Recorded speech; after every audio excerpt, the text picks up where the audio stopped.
What's up, comic book fans? Anchorpete here, and I have my buddy Grogu, and I also have my good friend Brian. Brian, how you doing tonight? You're good, Pete and Grogu. He makes a little noise like. "Meow."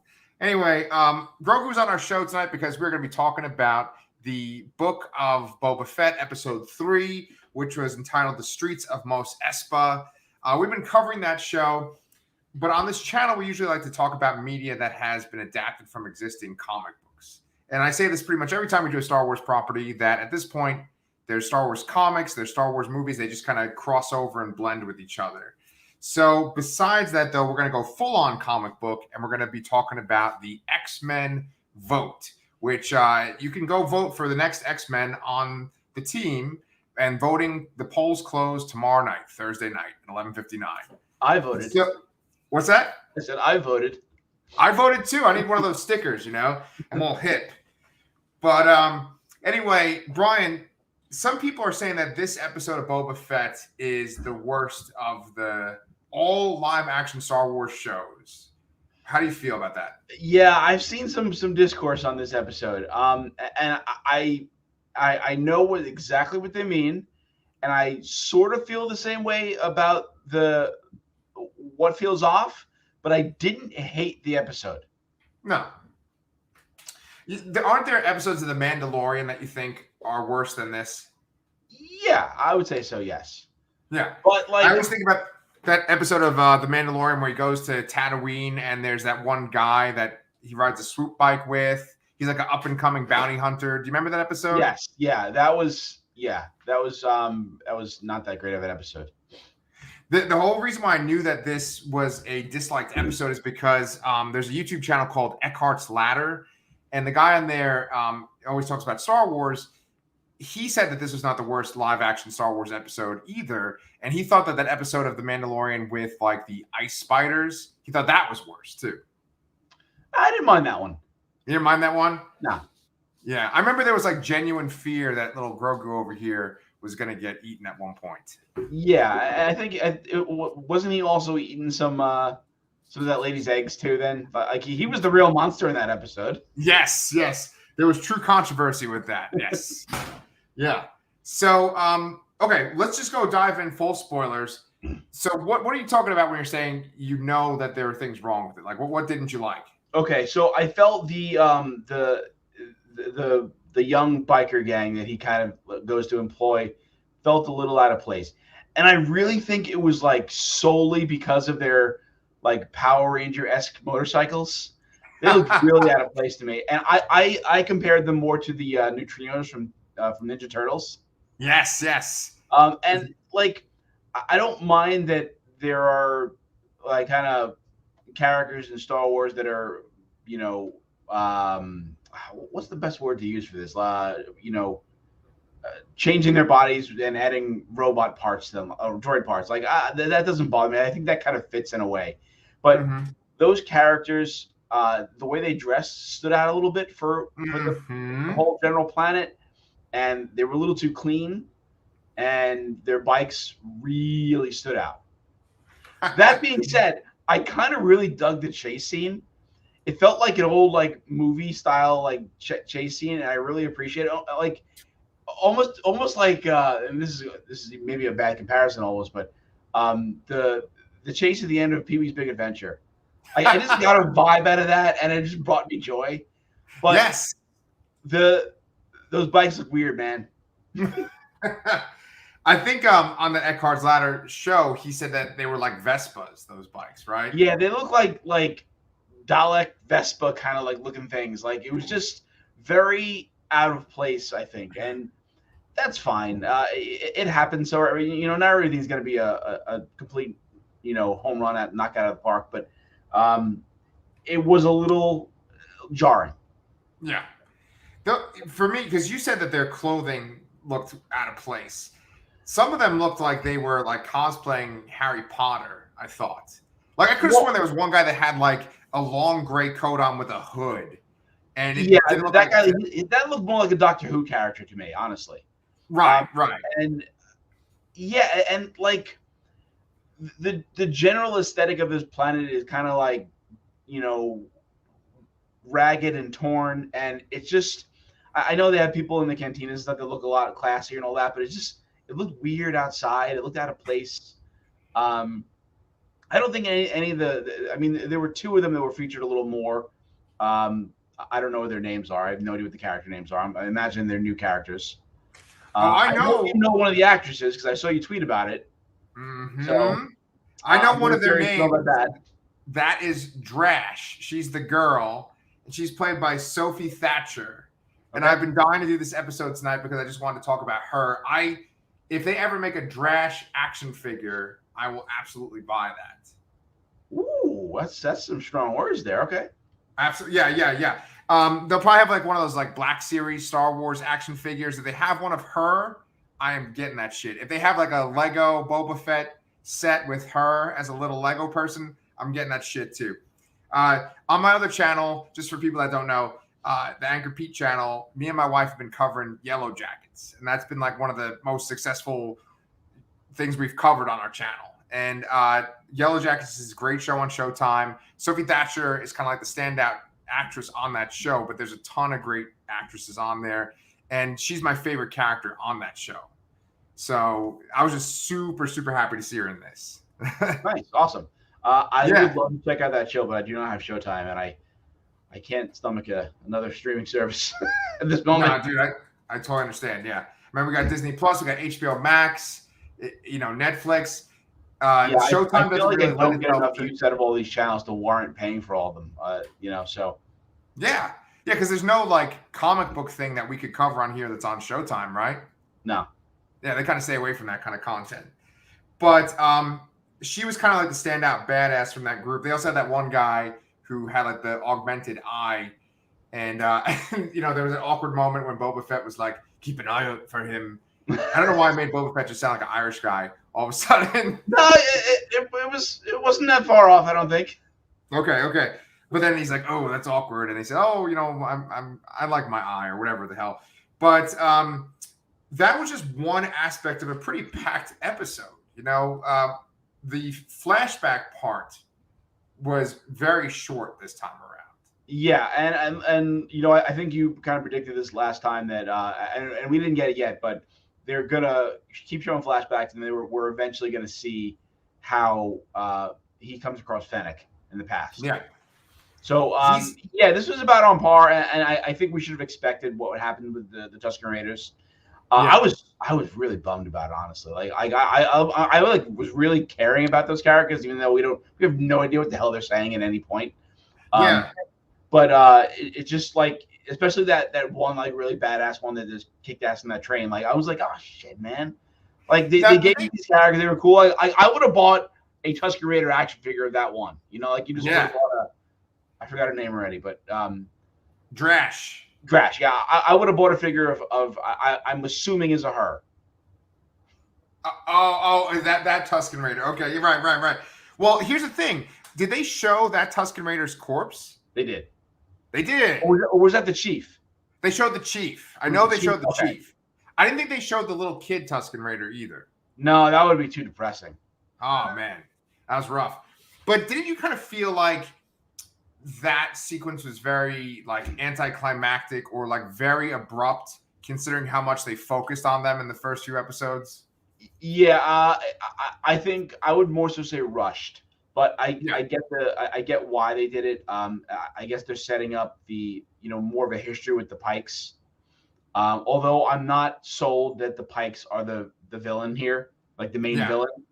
But yeah, they got us a little too invested in those characters, and they fridged them. Honestly, they fridged them. Right.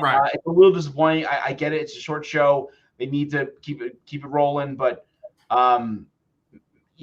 with the amount of time they spent with them in the previous two episodes, which were more time than we got in the present, it was a little disappointing to see them all dead already. Yeah. Well, you say it's a short show. Have they announced how many episodes yet? I feel like they haven't. Those would be 7. I could be wrong. Okay. I'm going to Google this right now. Okay, you Google it, and then I will talk about the Pike people, because I feel like they are going to do something to Boba Fett I feel like they are the main big bad of the show now, and they are going. No, oh, okay, all right, never mind. Sorry. There's not there. They haven't shown any of them that have enough charisma to be a villain, a main villain. Okay. Like they Black Chrysanthemum was more charismatic and would fit better, even though he's not, because he might even be off the show now, for all we know. But Right. No one has stood out enough for them to be a worthwhile main villain. They all look too much the same. And I mean, he did talk to one in the past this time. And it seemed like he had some kind of prominence, but that was in the past. Has nothing to do with what the ones he's running to today. So I can't see them. I think this is a swordsman red herring here. Okay.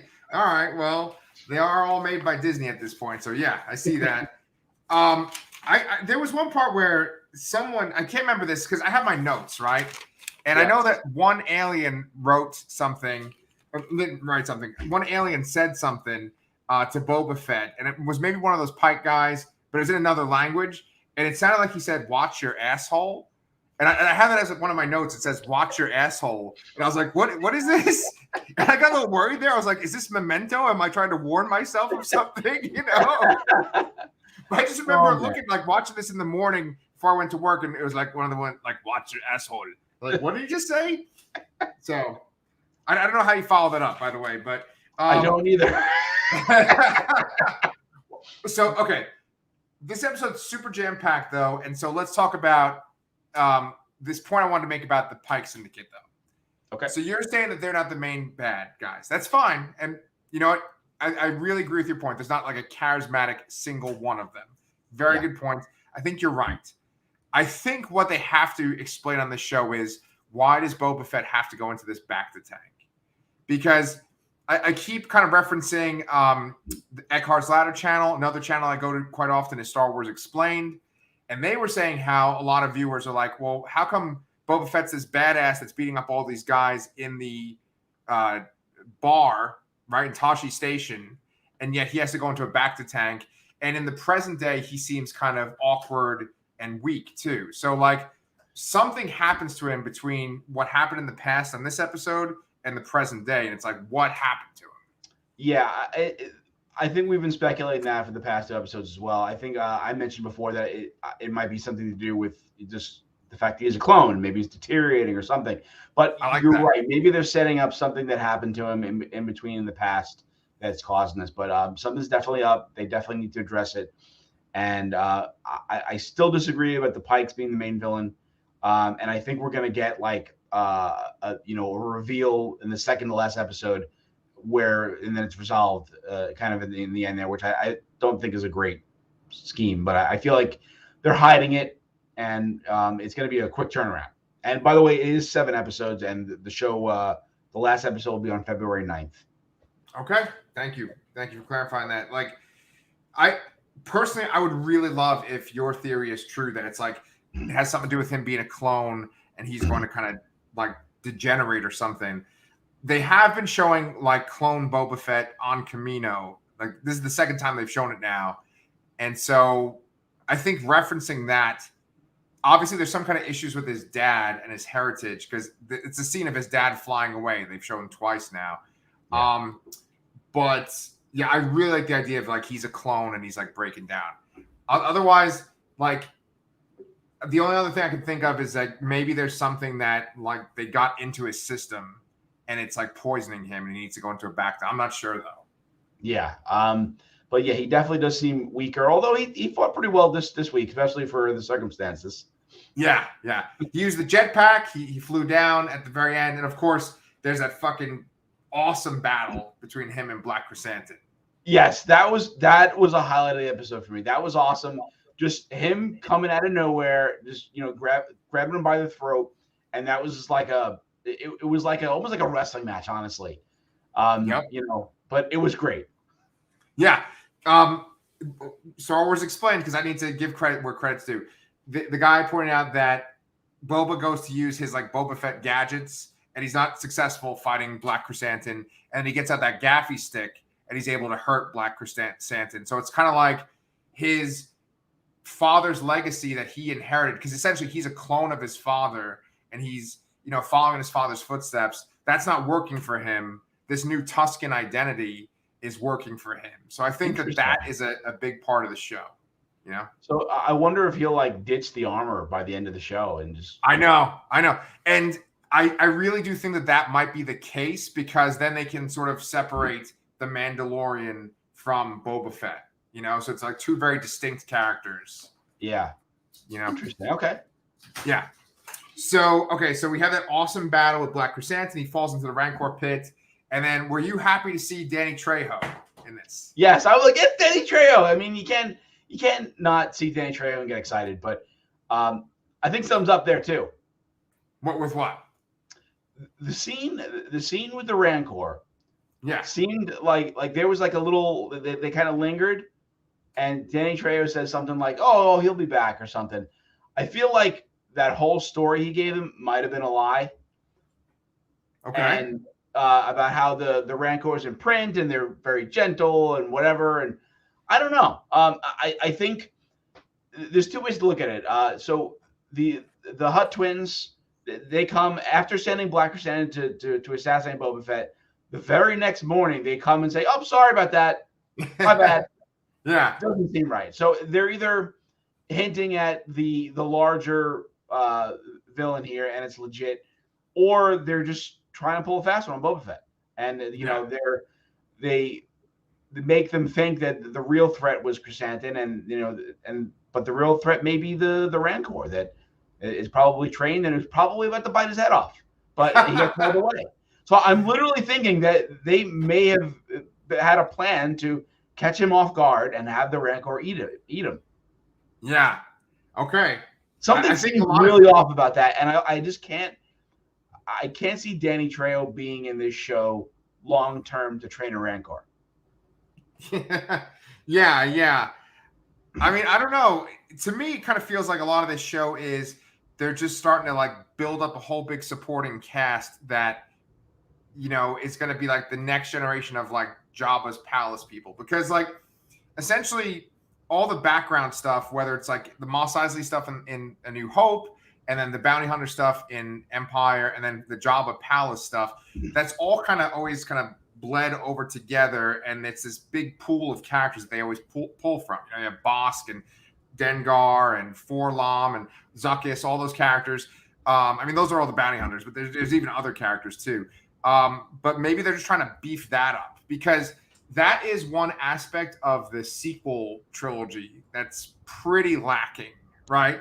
I mean, they do show some like underworld shit in the sequel trilogy, but there isn't like a main underworld person like you have like Han Solo, and there's the main underworld villain like you have Jabba the Hutt in the sequels, right? Yeah, I can agree with that, yeah.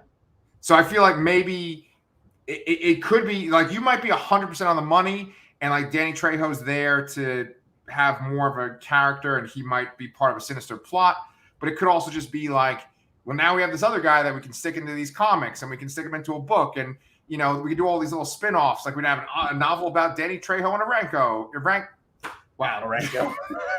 Danny Trejo and a Rancor. There we go. You know? I think we should name the Rancor or Ranko now. Oh my God, that'd be awesome. Get him, Rancor. You know, like, I hope that's not offensive. See, now, let's get this the voice thing up. too about Danny Trejo, I legitimately was excited to see Danny Trejo, because I don't know. I think most people can agree that Danny Trejo is cool.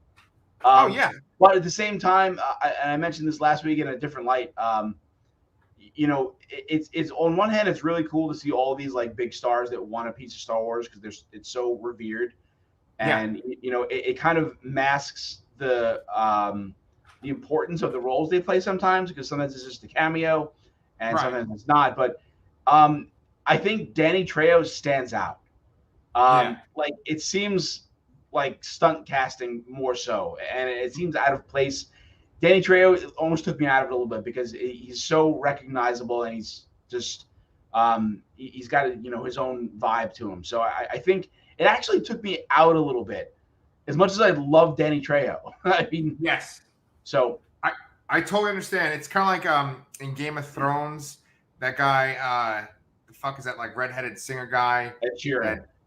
Ed Sheeran, yeah. When he showed up in Game of Thrones, I was like, that threw me off too, you know? Wait, hold on. Wait. Did you see, did you watch that Netflix movie, Red Notice? I did not. So Ed Sheeran makes an appearance. I believe it's this movie. Ed Sheeran makes an appearance in that movie. And they're kind of like some soldiers are roughing him up. And he says, I was on Game of Thrones. Yeah. Yeah, apparently that movie's pretty meta, right? And then I'm sure Ryan Reynolds is making jokes left and right. I don't know if it was that meta. It was okay. It was okay? Boring, honestly. Yeah. Yeah, but it's like the highest grossing Netflix or the highest viewed Netflix movie, right? Yeah. I mean, the names that are attached to that are insane. And, you know, alone people would go see a movie with those people in it just by their name alone, which I think is a rare quality these days.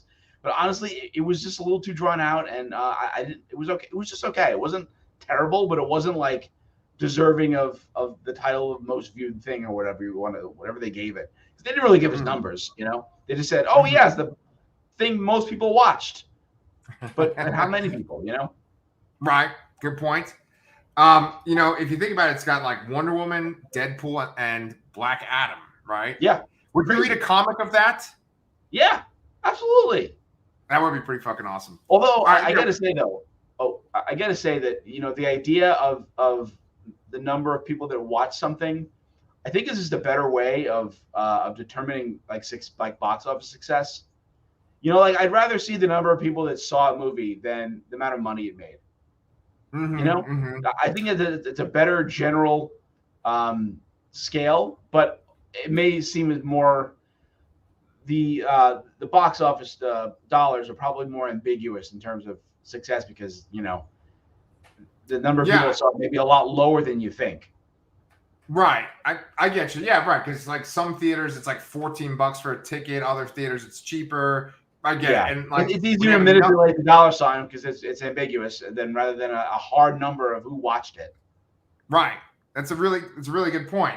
You know, I'm kind of obsessed with the amount of views and stuff that things get, like our videos and podcasts and stuff like that. And I actually, speaking of The Rock, I just started a TikTok account just to try to plug our shows and stuff, right? This show and Lastercast, Anchorpete. And that's really scary because that tells you right away, like, you have this many views right now. You have this many views right now.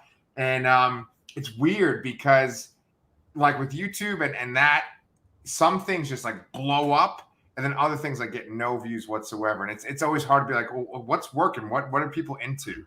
And I think that aspect of all this is just terrifying to me. I think that's going to just like destroy the psyches of young people in some degree, at least. It's destroyed the psyche of this 39-year-old man. You know, but I will say, because we're just on fucking Tangent City right now, I will say just for fun, if you ever got one of these accounts, man, you'd love it because once you start clicking on things that you're interested in, it just keeps feeding you stuff like that. Yeah. And they have like all these channels where people just make custom Transformers and they like, you know, pose like Ninja Turtle toys in certain ways. Like it's just all kind of cool toy stuff. That's the stuff I'm always scrolling through. Like this one dude, I feel like we're not even talking about Boba Fett. Who gives a shit at this point, right? But like this one dude took the cartridge for the NES Ninja Turtles game. He like carved it out. And then he made a Ninja Turtle sculpture of like Raphael, like kicking his way out of the cartridge. Oh, nice, awesome. It was yeah. I appreciate the pitch here, but I just barely joined Instagram like a month ago, so or a month or two ago. So I don't think I'm going to be getting on TikTok anytime soon. Okay, if I see cool TikToks or whatever the fuck you even call them, send them to me though. I'll watch them. Exactly. All right, so let's keep talking about the content though. So we got the Rancor, we got Danny Trejo. I think you made a very good point about Danny Trejo sort of being like taking you out of it. And the same thing with earlier on Stephen Root, Milton from the Office Space. Yeah, I mean, he tried to inject a little comedy into the show, but I felt like, my God, that's Milton. Like that's not a Star Wars guy, that's Milton. You know, right. So it took me out a little bit. Both of them a little more so than usual, I guess. It's like I said, I appreciate these people who want to be part of the show. I really do, but maybe we need to do a little bit less of that. Yeah, I agree. A little less cameos. I agree. Yeah, because I thought of him from Office Space, and then he's also Fuchs in the show Barry, which I watched too. And that's right. That's like, oh, it's that guy. I'm just trying to think of what else there is from this episode that stood out. I think that we kind of covered every point, right? Yeah, we covered the fight. We covered the. Well, we didn't really cover what if we have any ideas about what's going on here. I mean, do you really feel the Pikes are the villain? I think that like the syndicate stuff is maybe the main thing. Like especially if you read the Star Wars comics, they definitely make it seem like the syndicates are a bigger deal than you would think. Like in the old Legends canon, they had this one crossover event called Shadows of the Empire. You played the game of that, right? Yeah, of course. And they really played up this one syndicate called Black Sun. And then in modern Star Wars with like the Clone Wars cartoon and things like that, they've played up like these other syndicates, including the Pike Syndicate. And I think that they haven't really gotten live action exposure. And so besides in Solo. So I think that they're just kind of trying to wedge that in there. So, I think that might be the issue there. I don't know, like, what would be like a satisfying battle between Boba Fett and them at the end, because you are right, there isn't like a standout Pike guy, but maybe like they will hire some badass people. Maybe they'll even hire some bounty hunters that we've seen before, like Zuckuss or IG-88, right? And they'll go to fight Boba Fett, and he's going to come out with a Rancor, and he's going to attack them. Who knows? That could work. Yeah, and we kind of guessed this earlier on, and I don't remember if it was last week or the week before, but I mean, what if it's Crimson Dawn? Yeah. And what if Emilia Clarke shows up? Yeah. I think that's still completely on the table. I think that's definitely possible. I think that it's maybe more likely that like what I said might happen, where like they hire some big bad to come attack him at Jabba's palace, and then he fights them off, and then at the very end, like Emilia Clarke is like an end credit scene or something like that. That's kind of what I'm thinking. That's where I'm leaning more towards. So, I mean, if she's an end credit scene, I mean, does this get a season 2? I mean, the way I feel like they're although half the show feels like I agree with you that it feels like they're setting up a lot of these like side characters just to exist in this planet. I'm not like totally sold that this isn't a limited series. So you think there's gonna be like a season 2 and stuff? No, I'm thinking this. I'm not convinced that this isn't a limited series. Oh, okay. Yeah, I don't know. I mean, he could even die at the very end of this, right? Because, like, the character of Boba Fett, it's almost like the Mandalorian has kind of replaced him as that cool guy in the armor that has all these gadgets and doesn't talk much. Yeah. He's kind of replaced Boba Fett. And so you could just kind of write Boba Fett off. And this could be sort of like a redemption kind of story for him. I know that they wanted to eventually kind of Marvel style take all these live action shows and cross them over. I still think that maybe that might have something to do with like Grand Admiral Thrawn, and it might not be connected to this at all. But I think that the syndicates, particularly Red Dawn, wait, is it what is it called? It's not Red Dawn, is it? Crimson Dawn. Yeah, Red Dawn is like with Patrick Swayze and shit, right? But I think that's the easiest way to like kind of connect them if you want to use that. But I don't know. It's kind of ambiguous as to what the issue is, like what the main thing is. So I agree. Yeah. I've enjoyed all these Star Wars shows so far, the Mandalorian's first 2 seasons and this, and it actually makes me want to watch the Bad Batch, and it makes me want to watch Clone Wars too. So yeah, I think they're doing a good job. I would love to watch those.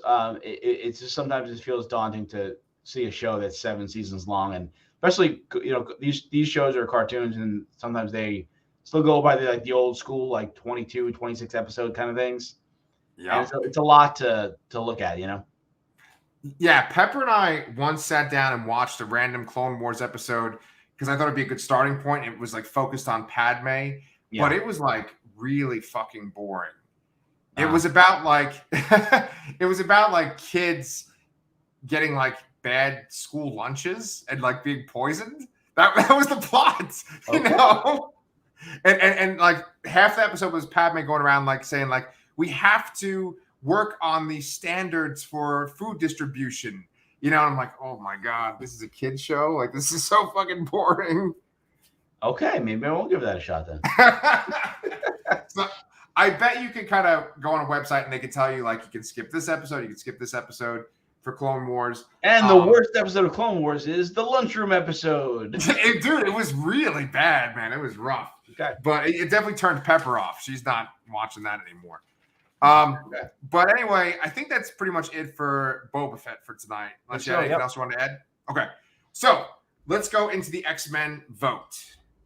Now, if people aren't familiar with me and Brian is a tremendous X-Men fan. I'm a tremendous X-Men fan too.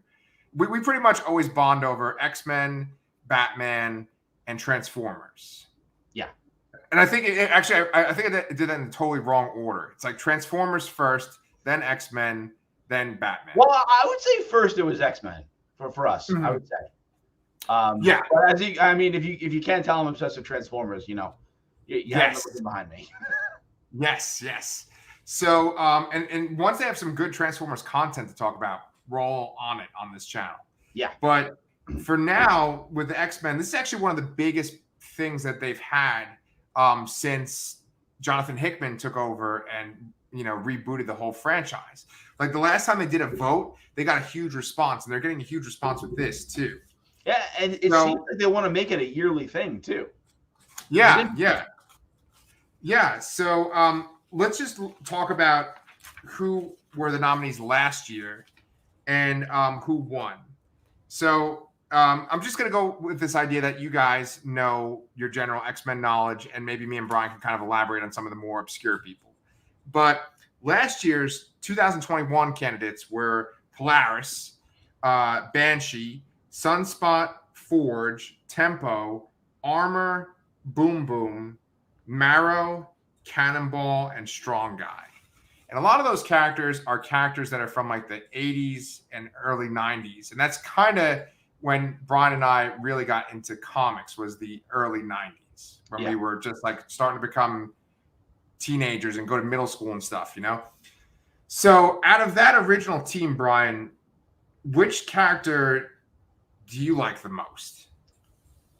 Out of those 10. We're out of the 2021 batch. Yeah. I did vote for Polaris. For me, it was almost like a no-brainer. I think I was never as much into New Mutants and X-Force as probably you were. Right. So to me, that was the easiest choice to make there. And I felt like it was like a no-brainer that she was going to win. Yeah. Did you feel the same way, or? I wasn't sure because I didn't know the makeup of the rest of the team. I did research this time around to see who's on the current team. Because I'm always trying to think. They didn't tell you who's going to be on the team fully before the vote. So I had the same thought. I remember I think we even talked about this. Is like, how do you pick one if you don't know who's on the team? Right. Because that's what's the most exciting thing, right? Because if you have a team, there's certain X-Men characters that have established relationships with each other, and you can have a lot of drama. You can have some like sexual tension. You have X-Men characters that want to like literally kill each other too. Yeah. Right. And especially so now, because literally everyone's on Krakoa. I mean. Yeah. Right. Exactly. And there's a whole lot of banging going on there. But with that previous team and this team, there is like definitely the like callbacks to X Factor. And so on that previous team, like you said, you weren't into X-Force or New Mutants as much, but like Strong Guy and Polaris, they were on this one X Factor team that Peter David created. And that was a comic that I just followed like almost the entire run of. And that had like Cyclops' brother, Havoc, was on it, and he had a relationship with Polaris. And they were just written so well, those characters. So it makes sense that you picked Polaris. And then also, like, she's Magneto's daughter, right? Yeah. like actual biological daughter, so not retconned or anything like Wanda and Pietro. Yeah. So Polaris ended up being on the team. I think that was a good choice. I think like the most random people on the team are, or on that list were like Marrow and Tempo, probably, right? Yes. I didn't even know who Tempo was at the time. Yeah. There's one person on the list for this year that I had no idea who they were either. Cool. Okay. Well, we can go over them in a second too. Marrow, just so people know, and I can tell you too.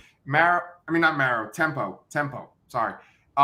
Tempo was one of the members of the Mutant Liberation Front, and her power is that she can like slow people down or speed them up. Okay. So that was like real helpful when she was like fighting like Quicksilver, for instance, right? Yeah. I when I first read the name, I thought they were talking about the around the Bendis era of X-Men. I think it was the Uncanny book. There was a younger girl who is now one of the 5 that is part of the Resurrection Protocol. I thought they were talking about her, but no, I can't. I still don't remember her name now, though. Yeah. I think like the less references to that Bendis era of X-Men, the better, right? Yeah, I agree. And Gold Balls, I think he's one of the members of that 5 too, right? Yeah, Go Balls is yes. Yes. So I'm going to go through the list, and then I'm going to talk about where they currently stand as far as like who's in the lead and stuff. Okay. Okay. So right off the bat, and then why don't you tell me your 2 cents about each one? Okay. Sure. So for the first person, it's Armor. Okay, and she's in second place right now with the votes. Oh, I didn't know you could see like live results. That's interesting. Yeah. Armor, I felt is she first popped up in Joss Whedon's run, right? That's right. I feel like she's been around in a lot of teams. I think they even added her in the X-Men anime. Like she was a part of that. Yeah. And it was I did not vote for her because I feel like she's gotten enough attention and she hasn't caught on enough. She's had enough shots, I think, I do like the character. I like her power set. She was more recently on the on some adventures with the New Mutants book. So yeah, but she's been around and she's seen it in places. So I don't necessarily think that she needs to get voted up to the main team again because she was on the main team. All right, I like that. So one thing about Armor too that I feel like stands out is that like kind of every generation there is a young girl that becomes Wolverine's sidekick. And so like Kitty Pryde was his sidekick at first, then Jubilee in the 90s. And then I think Armor became his sidekick during that Joss Whedon run, Yeah, and then she was kind of quickly replaced by oh my God, what was her name? In Wolverine and the X-Men. What? Are you talking about the girl Wolverine? No, not X23 or Laura or whatever. Something. I'll look it up. You look it up. I'm going to respond to this comment real quick too. Yeah, it's from Adit. Adit has been with us since the very beginning. Question: Pete, did you see the season 2 premiere of Superman and Lois or season premiere of Naomi? Both interesting and off to a good start. Adit, I actually never finished the first season of Superman and Lois. I used to make those videos with my daughter, and she lost interest in the show. I would try to coax her into it. Right now, Pepper is into Stranger Things, and she really loves Cobra Kai. If I can get her back into Lois and Superman and Lois, I'll do a video with her on here. Naomi, if you were on this part, Adit, we were talking about Brian Michael Bendis and when he wrote the X-Men. Naomi actually wrote, Bendis actually wrote a DC comic called Naomi, and that's what the show is based on. So I've read that comic, and it's kind of interesting too. But I'll check them out, man, and maybe I'll make some videos on this channel. But I appreciate the comment. Brian, did you look up the... No? Okay. No, right, we can move forward. The X-Men, and I'm coming up with the cartoon, not the comic. Oh, okay.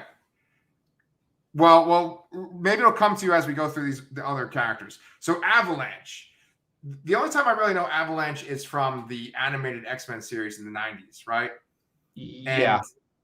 he's just kind of like a not mutant liberation front, Brotherhood of Evil Mutants kind of guy. I think there's a couple of funny moments in the series where the X-Men mess him up. He is currently in 8th place in this ranking.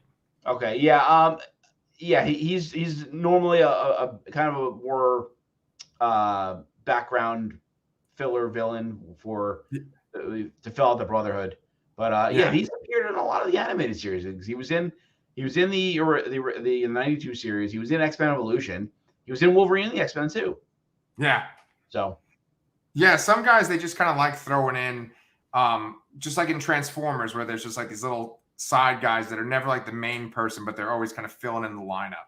Yeah, but like with Avalanche, I know nothing about his personality, so it's hard to pick someone based on that. Yeah, for me personally, I think like picking a guy like Avalanche is a good idea because it's cool to have like these former villains being on the main team. It's cool to take these characters that are not as well known and like fleshing them out. I mean, that's essentially what they did with Emma Frost, right?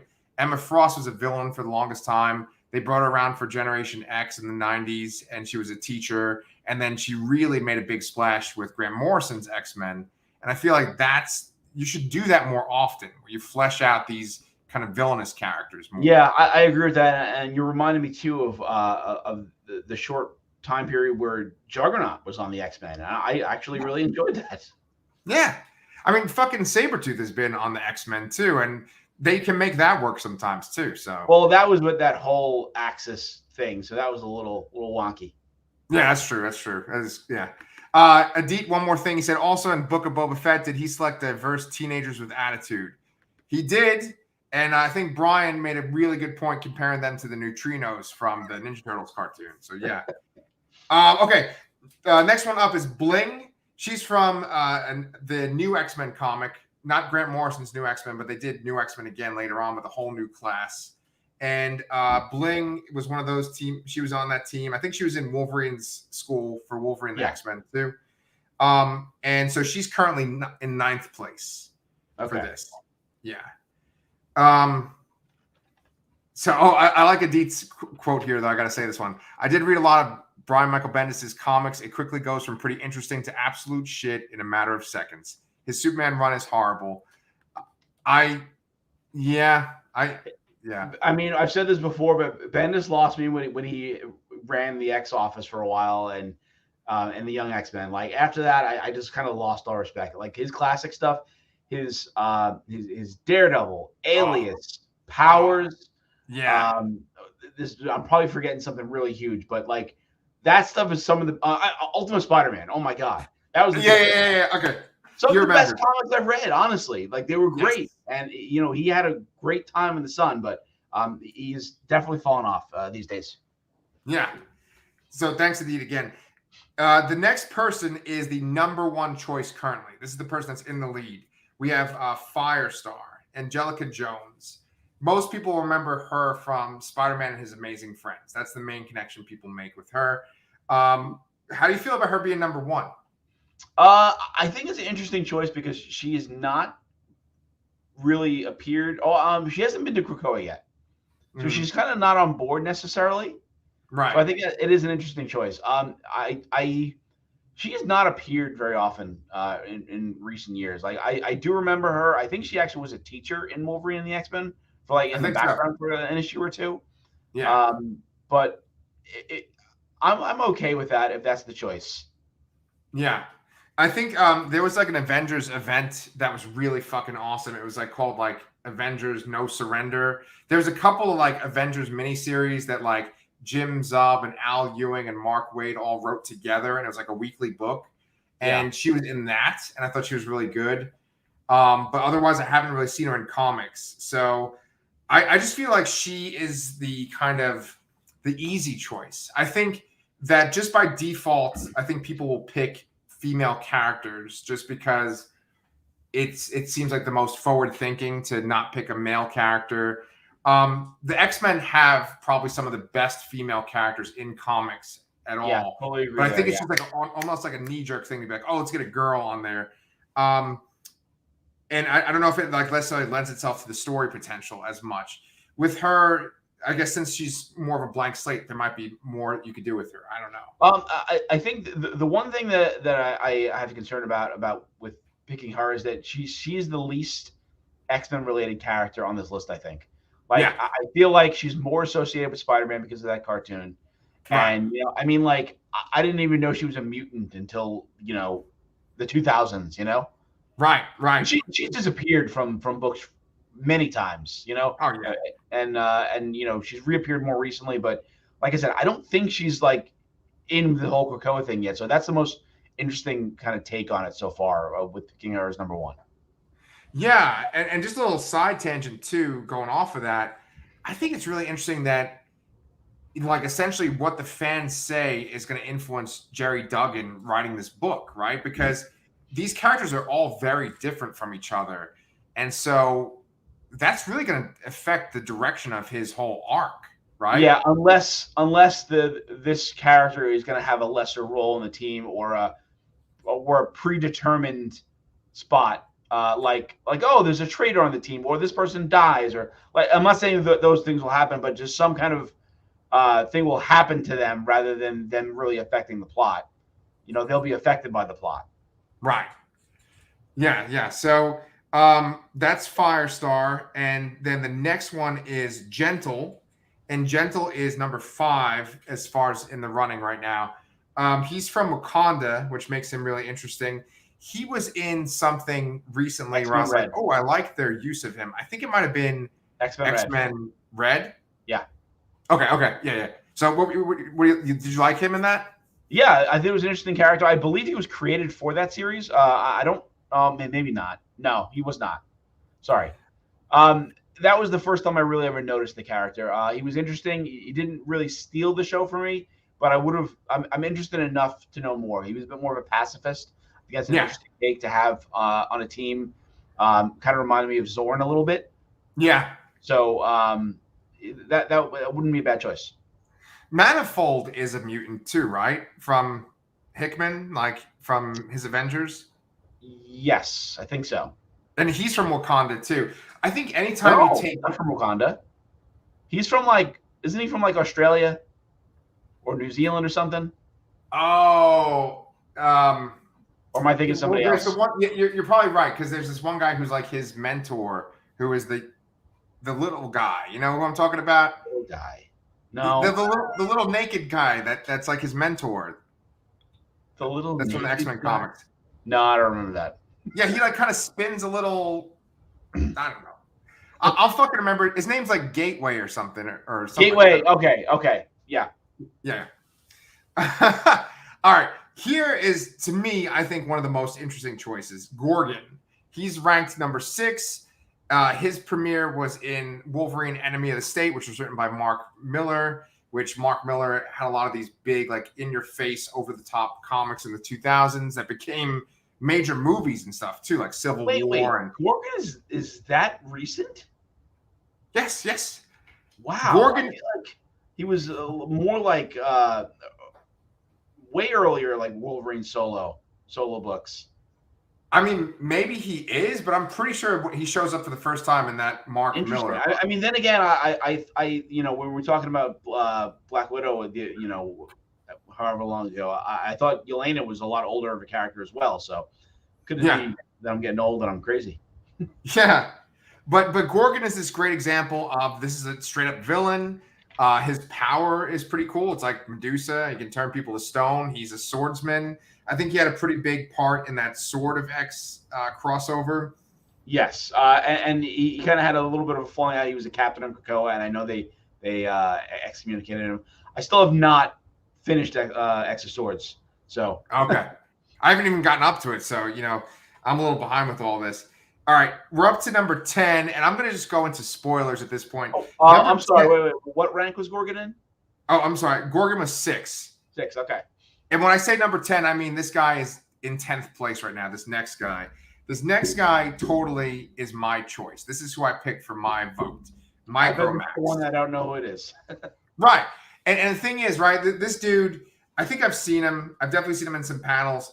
So there was a part when, just for you guys that might not be super familiar with X-Men, where almost all the mutants lost their powers. And there was only 198 that still had their powers, thanks to Scarlet Witch, and no more mutants, which that's a Bendis thing too. But there was like this group called ONE that essentially was like protecting mutants, but they were kind of like imprisoning them too. It was like a sort of a dark way of protecting them. And he was a former mutant that joined that group. And so he has like kind of Ant-Man powers, but he's a mutant. And so he can like shrink, he can get really big. And he was also a member of MI13, which that is, I really loved all the kind of British superhero stuff with like Captain Britain and I think, what's this guy's name? Like Peter Quinn, I think. It's almost like Peter Quill. Pete Wisdom. That's him. Yes. Right. I love all that shit with that team too. So he was on that team. Yeah. So yeah, that's why he got my vote. Interesting. Okay. Okay. Yeah, this was the character that I knew the least about. I had to look him up. I didn't. He's had very few appearances in comics, and really outside of the story you mentioned and the original Excalibur run, is not done very much. So it sounded like an interesting choice, but at the same time, I knew nothing about it. So yeah. It's just, I feel like the less you know about a character, the more they can kind of flesh him out and do interesting things. So I just thought it's like, come on, give this guy that hasn't as much exposure, and he's got Ant-Man powers. I just think that's cool for X-Men team, Yeah. All right. The next one, is this the one you voted for? Penance.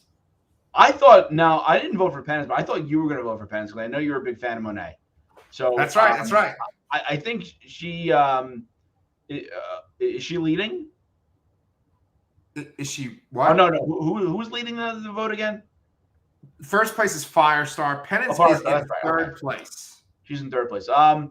Yeah, I considered her strongly because she's a very interesting character. She doesn't get much in the spotlight, and I would like to see more of her. Yeah. But that's not who I voted for. Have we said the person you voted for yet? No. Okay. I think the person that you voted for then is there only one left? No, there's two left. There's two. Two left. Right. So, I mean, just by default, I could easily guess which one is yours, but I'm pretty sure the next one is the one you voted for. In seventh place is Siren. What? No. I like Siren. I'm a big fan of the later Peter David X Factor Investigations, which Siren was a part of. Yeah. But no, I did not pick Siren. Holy shit. Okay. The last person on the list that you picked? So the last person on the list is Surge. Surge, yes, I picked Surge. I remember I wrote off that new X-Men series with the younger Academy for a really long time. Mm-hmm. And then one day I picked up an issue and I was like really into it. And I really liked it. And I thought some of the characters were cool. And Surge kind of stood out to me. And I always wanted to see more of her, but she didn't really appear very much anymore. So it's a character I always liked. I think I would like to see more of. And I don't know, it's a cool power set. And I'm a sucker for blue hair. Okay, so let me ask you this. The new X-Men team that I'm thinking of, right?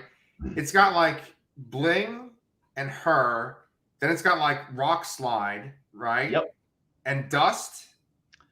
Dust on another team. Really? It's got Hellion. This was like Surge and Mercury. Is it Mercury? Yeah, I think Bling was there. Elixir, Prodigy, Hellion. Mora was on it too. Hellion, yeah, those guys. That book, yeah. So if I remember, that team has really gotten like fucked up over the time of the X-Men. Like, yeah, Hellion's hands have gotten cut off, right? Yeah, and then Surge has lost her arms too, right? Yeah, although I think she has them back now. I think that she's just wearing gauntlets, but there was a point where she didn't have her hands. Yeah, and she was using her electricity powers to kind of, move the things around. But it looks like they're real arms again, which I believe because everybody can get, reincarnated on Krakoa or restored or however you want to call it. So like just for my fun and for my sake, let's just go over the different generations of X-Men real quick, like the schools. Like there's the main school that starts out with like, Cyclops and Jean Grey and Beast and Iceman and Angel. And then like there's the other class that has like Storm and Colossus, right? I think they're kind of considered the same generation. Then the next generation is like the New Mutants with like Cannonball and Sunspot and Mirage, all those guys. Then the next generation after that is like Generation X with like Jubilee and Penance, right? I would throw, before we get to Generation X, I would throw like X Factor, X Force around there in there somewhere. Right. As a generation, I feel like there's a lot of crossover there. And even with New Mutants too. Right. Well, but I'm just talking about like when it's like the age generation, not necessarily like when it's like a comic book title coming out. Sure. Right. So then, so you got like First Class, then you got, because I think the First Class still kind of counts with like Wolverine and Storm and Colossus and stuff. So you got them. Then there's the New Mutants. Then there's Generation X. Then there is the new X-Men. No, then there's Grant Morrison's new X-Men. Yeah. All those characters. Right. So that's like Dust and Rockslide and Eye-Boy and the Cuckoos, Quentin Quire. Right. And Angel, whatever, Angel 2, whatever. But I think that they consider the team with like Bling and like Pixie, right? Yeah, Pixie's another good example. Yeah, that's it. Kind of is the same generation, I would say. Yeah, same generation, right.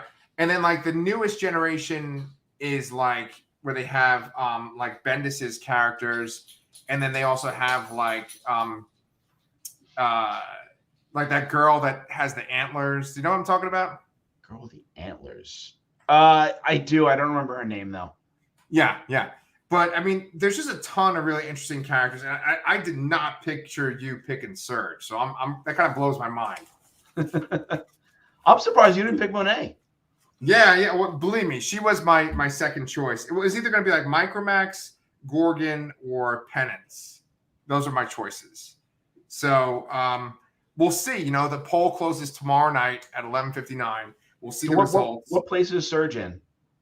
Surge is in 4th place. Okay. So maybe she might get a surge in votes. Well, I think the other interesting thing too to think about is that, after the fact of the first vote last year, they took the remaining characters from the vote and they're actually putting them in a team book called Secret X-Men. So I'm wondering if we'll see the remaining characters here get a spotlight anyways in some shape or form later down the road. Yeah. I think that book was written by Teenie Howard, right? It hasn't come out yet, right? No, they just announced it, so I'd be shocked if it came out already. Okay, cool. Well, this is definitely making me want to read some more X-Men books, and maybe I will. I'll have to order them from the library. But, dude, I appreciate you going through this whole list with me, and I also appreciate you talking about Book of Boba Fett with me, too. Anytime.